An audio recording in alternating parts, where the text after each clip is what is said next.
Бекмамбет Осмонов атындагы Жалал Абад мамлекеттик университетинин Жалал Абад колледжи. Ажыманова Перизат, социалдык иш адистиги СРК 220 тайпасы. Кыргыз тили жана адабияты сабагы боюнча окутуучу Исраилова Нускайым Абдыганиевна. Мухтар Ауэзов жана анын дүйнөлүк адабият китепканасынан орун алган белгилүү чыгармасы деген темада үй тапшырмасына кайтарым байланыш.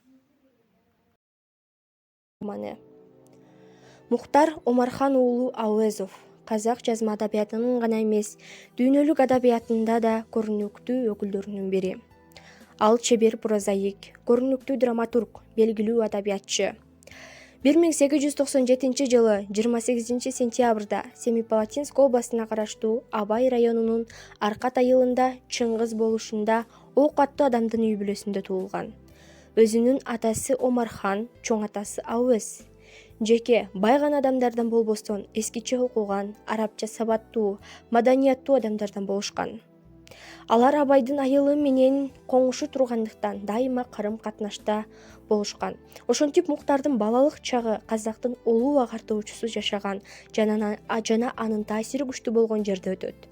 Ал эми Мухтардын чоң атасы Ауэз өз мезгилинде көрүнүктүү акындардын бири болгон. Мындай жагдайда болочоктогу жазуучунун чыгармачылык шыгынын жаралышына өзүнүн таасирин тийгизбей койгон эмес. Ал алгач орус мектебинен билим алып, кийин Ленинграддагы университеттин филология факультети менен Ташкент шаарындагы Орто Азия университетинин аспирантурасын аяктаган. Окумуштуу алгачкылардан болуп, казак фольклорун изилдеп, студент кезинде эле чыгармаларды жаза баштаган. Бул мезгил аралыгында караш повестин жазып, казак адабиятынын тарыхы атталышындагы илимий эмгегин жарыялаганга үлгүргөн. Ауэзовдун алгачкы эле аңгеме повесттеринен анын орус жана Европа адабияты менен казак элинин көркөм адабий салттарын айкалыштыра билгени, бийик жазуучулук, маданият, социалдык баамчылдык, эпикалык чабыты көрүнгөн. Ауэзов көркөм чыгармачылык менен бирге илимий майданда белсенип иштеп, казак жана боордош элдердин адабиятынын маанилүү маселелери боюнча бир нече илимий сын макала жазган.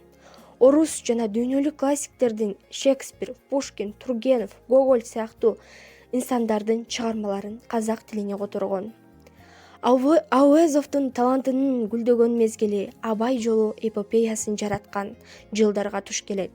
Бул роман-эпопеяда улуу акын Абай Кунанбаевдин татаал өмүр жолу, казак элинин Октябрь революциясына чейинки коомдук турмушунун социалдык, саясий жана нравалык конфликттери менен элдин аң сезиминде болгон өзгөрүү процесстери менен тыгыз байланышта сүрөттөлөт.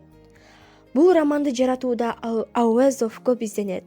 Абайдын Абай жолу тарыхый роман-эпопеясы Чыңгыз Айтматовдун сөзү менен айтканда биздин көркөм жана социалдык энциклопедиябыз, жалпы мандатыбыз.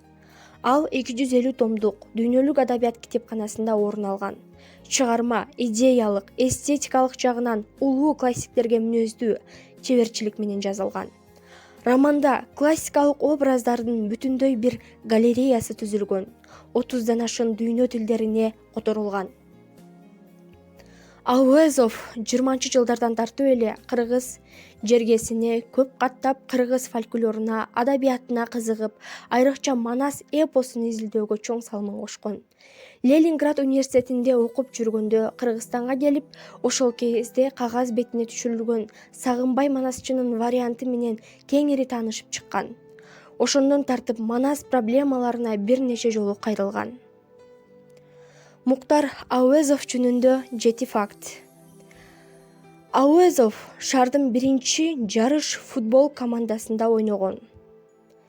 Экинчи 1930 жылы Ауэзов казак жаш жазуучуларын алка уюмуна байланыштуу айыпталып, камакка алынып, ал жерде 2,5 жыл түрмөдө отурган.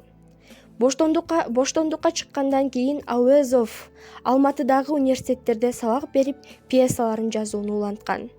3. Жазуучу 15 жашында Райхан аттуу кызга үйлөнгөн. 4. Ал алгачкы аңгемесин 1921 жылы Аргын деген ат менен жарыялаган. 5. Эңлик кебек пьесасын Абайдын небереси Акылиянын тоюна тартуу иретинде 5 күн ичинде жазып сахналаган. 6 Әуезовдун Абай жолу роман эпопеясы 15 жылдык эмгектин жемиши.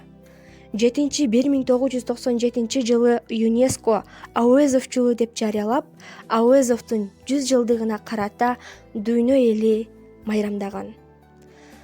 Әуезов 1961 жылы 27 июнда Москвага дарылануу иретинде барып, операцияда 27 июнь күнү каза болгон. Ал Алматыдагы борбордук көрүстөнгө коюлган.